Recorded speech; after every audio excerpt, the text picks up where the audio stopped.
नमस्कार दोस्तों, मैं नरेंद्र चौधरी और आज हम लोग चर्चा करेंगे भारत में यूनेस्को की धरोहर।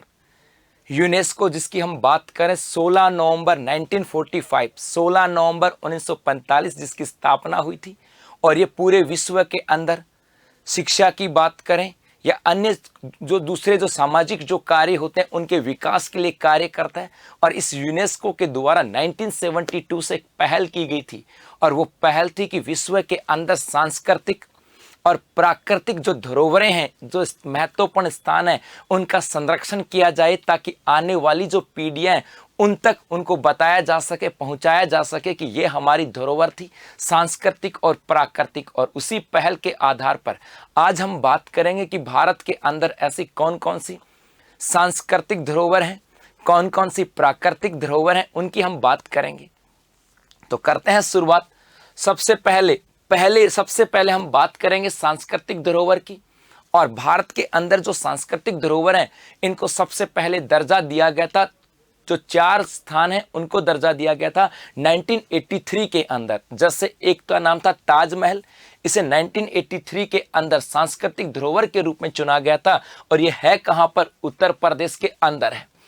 उसके बाद अजंता की गुफाएं, ये 1983 में इसे चयन किया गया था और ये महाराष्ट्र के अंदर है। उसके बाद एक एलोरा की गुफाएं आती हैं और ये भी 1983 के अंदर इसे चुना गया था और ये भी महाराष्ट्र के अंदर है। और उसके बाद एक आ जाता है आगरा का किला 1983 और ये उत्तर प्रदेश के अंदर है। तो प्रारंभ में अजंता और ये जो आगरा का किला इसे दर्जा दिया गया था 1983 में ही, और 1983 में उसके बाद एलोरा और ताजमहल जो है इसे दर्जा दिया गया था। तो सबसे पहले 4 1983 में आती हैं। उसके बाद महाबलीपुरम के स्मारक, और ये महाबलीपुरम के स्मारकों को दर्जा दिया गया था 1984 के अंदर। और ये जो महाबलीपुरम के स्मारक जो हैं ये तमिलनाडु के अंदर स्थित हैं। उसके बाद कोणार्क का सूर्य मंदिर, जिसे 1984 में दर्जा दिया गया था, उड़ीसा के अंदर है। इसे ब्लैक पैगोडा के नाम से भी जाना जाता है। उसके बाद गोवा के जो चर्च हैं उनको दर्जा दिया गया था 1986 में और ये कहां पर है, गोवा के अंदर है। उसके बाद फतेहपुर सीकरी 1986 उत्तर प्रदेश में है, ये इसे दर्जा दिया गया था 1986 के अंदर, फतेहपुर सीकरी की बात करें तो। उसके बाद हम्पी के स्मारकों की बात की जाती है, 1986 में दर्जा दिया गया था और हम्पी के जो स्मारक हैं ये कर्नाटक के अंदर स्थित है भाई। उसके बाद है खजुराहो के मंदिर और 1986 में से दर्जा दिया गया था और खजुराहो के जो मंदिर हैं ये अपनी कलाकृतियों के लिए प्रसिद्ध है और इन्हें दर्जा दिया गया था 1986 में और ये मध्य प्रदेश में स्थित है। उसके बाद एलिफेंटा की गुफाएं 1987 में दर्जा दिया गया था और ये एलिफेंटा की जो गुफाएं हैं ये महाराष्ट्र के अंदर है। उसके बाद महान चोल मंदिर, तमिलनाडु का एक महान चोल मंदिर आता है और ये भी अपनी कलाकारी के लिए प्रसिद्ध है और ये है कहां पर, महान चोल मंदिर तमिलनाडु के अंदर 1987 में से दर्जा दिया गया। उसके बाद में पट्टाकल के स्मारक 1987 कर्नाटक के अंदर, और ये जो स्मारक हैं ये भी अपनी स्थापत्य कला के लिए फेमस हैं और सांस्कृतिक रूप से इनको दर्जा दिया गया। तो पट्टाकला के स्मारक 1987 कर्नाटक। फिर आते हैं सांची के स्तूप और सांची के स्तूपों को दर्जा 1989 के अंदर दिया गया और ये कहां पर है, मध्य प्रदेश के अंदर है। बहुत बार एग्जाम में पूछा जाता है कि सांची के स्तूप कहां पर है, मध्य प्रदेश के अंदर है। उसके बाद हुमायूं का मकबरा 1993 दिल्ली के अंदर स्थित है। 1993 की बात करें, इसे विश्व धरोहर का दर्जा दिया गया था यूनेस्को के द्वारा। उसके बाद आपकी कुतुब मीनार आ जाती है जो लोहे से बनी है, आज तक जंग नहीं लगी है, कहां पर, दिल्ली के अंदर है और अपने स्थान पर ये झुकी हुई है कुतुब मीनार और इसे दर्जा दिया गया था वर्ष 1993 के अंदर। उसके बाद भारत के पर्वतीय रेलवे की बात करें, ऐसे रेलवे जो पर्वतीय क्षेत्र में से टॉय ट्रेन कहा जाता है और ये पर्यटकों को आकर्षित करते हैं। जैसे दार्जिलिंग जो हिमालय रेलवे है इसे वर्ष 1999 में दर्जा दिया गया था। नीलगिरी की जो पहाड़ियों के अंदर जो रेलवे है उसे 2000, नीलगिरी की बात कैसे 2005 में दर्जा दिया गया। और जो कालका शिमला जो रेलवे जो चलती है इसे 2008 के अंदर विश्व धरोहर सूची में शामिल किया। तो 3 स्थानों की जो टॉय ट्रेन है ये अपने यहाँ पे शामिल है, याद रखना। एक तो दार्जिलिंग हिमालय की, एक नीलगिरी हिमालय और एक कालका शिमला हिमालय की जो टॉय ट्रेन है वो शामिल है।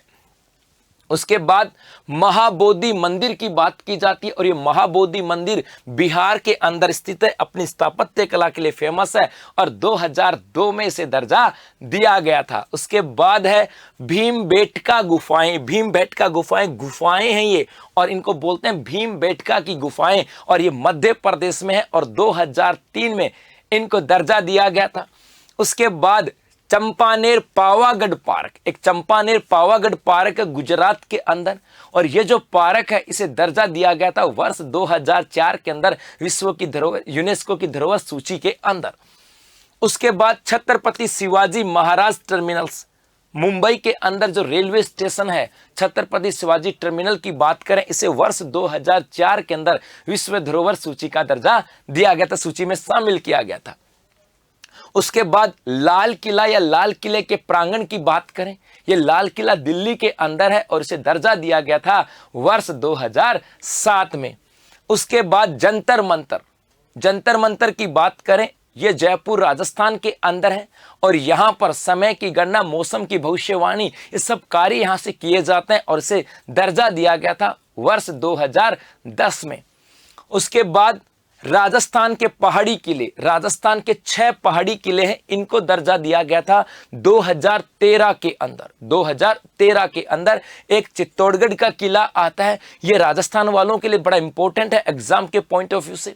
एक रणथंबोर का किला आता है, एक आमेर फोर्ट आता है, एक जैसलमेर का किला आता है, एक कुंभलगढ़ का किला आता है और एक गागरोन का किला आता है। तो राजस्थान के 6 पहाड़ी किले, इनको 2013 के अंदर विश्व धरोहर सूची में शामिल किया गया था।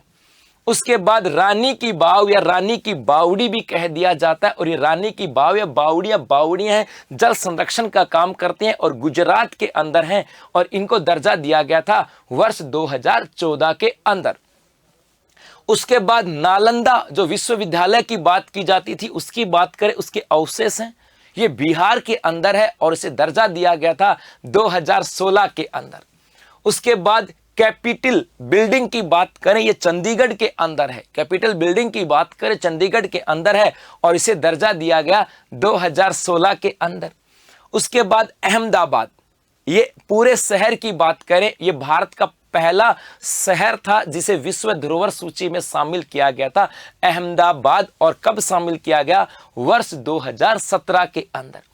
उसके बाद विक्टोरिया गोथिक और आर्ट डेको की बात की जाती है, महाराष्ट्र के अंदर है और 2018 में इसे दर्जा दिया गया था। उसके बाद जयपुर परकोटा, ये दूसरा शहर आता है जिसे विश्व धरोहर सूची में शामिल किया गया, और जयपुर की 4 दीवारी के अंदर का जो भाग है उसे यूनेस्को की धरोहर सूची में शामिल किया गया वर्ष 2019 के अंदर। उसके बाद ये तो सांस्कृतिक रूप से थे।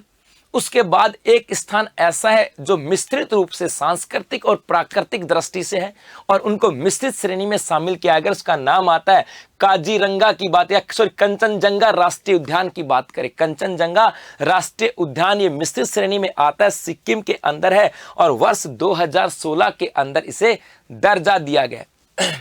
उसके बाद प्राकृतिक विश्व विरासत स्थल की बात करें कि भारत में कौन से विरासत स्थल हैं जो प्राकृतिक श्रेणी की दृष्टि से यूनेस्को की धरोहर सूची में शामिल हैं, और उनकी बात करें तो काजीरंगा राष्ट्रीय उद्यान आता है, असम के अंदर है, 1985 में दर्जा दिया गया, और देख रहे होंगे यहाँ पर एक सींग वाला जो गैंडा है इसके लिए प्रसिद्ध है।